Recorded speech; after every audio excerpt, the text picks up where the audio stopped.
Glede proračuna za leti 2016 in 2017 lahko povem, da je pravzaprav po dolgem času spet na voljo precej več sredstev za investicijsko vzdrževanje in investicije tako v ceste kot tudi železnice.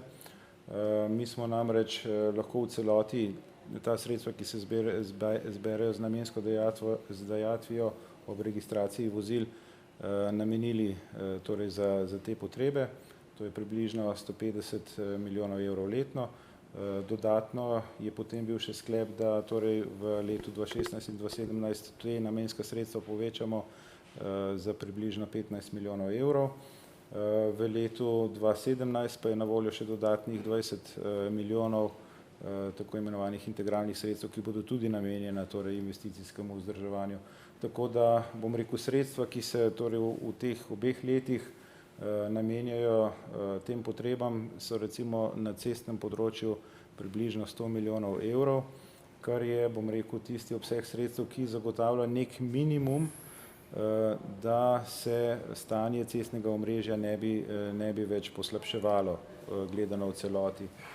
Seveda si bomo prizadevali, da bi ta obseg sredstev v naslednjih letih potem lahko še povečali, da bi prišli dejansko do takšne stopnje vlaganj, da se bo stanje cestnega omrežja začelo postopoma tudi izboljševati, ne le da zaustavimo njegovo poslabševanje.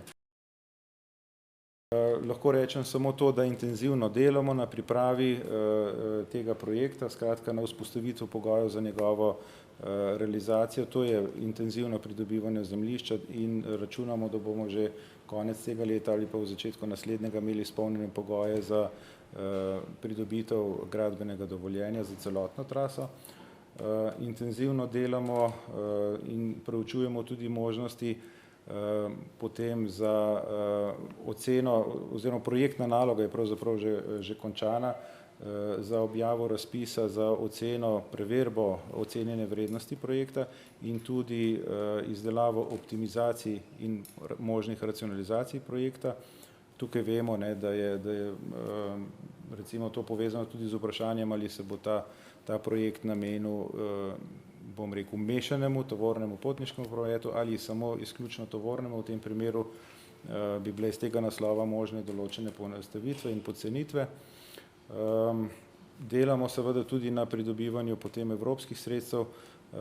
Mi si bomo s ciljem, da bi ta sredstva kar najbolj, bom rekel, maksimirali, bomo predlagali prijavo na razpis, kjer se bodo delili tudi ostanki neporabljenih kohezijskih ovojnic držav članic. V zvezi s tem lahko povem, da ta razpis še ne bo objavljen ne konec letošnjega leta, tudi po pričakovanjih ne še verjetno konec leta 2016, ampak v letih 2017 in 2018. Tako da tudi v tem smislu bo lahko torej za pridobitev teh evropskih sredstev potrebnega še kar nekaj časa. V vmesnem času moramo pa tako itak intenzivno delati na samemu pridobivanju zasebnega partnerja, kar pa je tudi naloga, ki po izkušnjah tudi, bom rekel, iz tujine lahko traja 3 pa tudi do 5 let. Tako da, bom rekel, časovnica do začetka, torej res izgradnje, je nekje v teh okvirih, se pravi 3 leta recimo.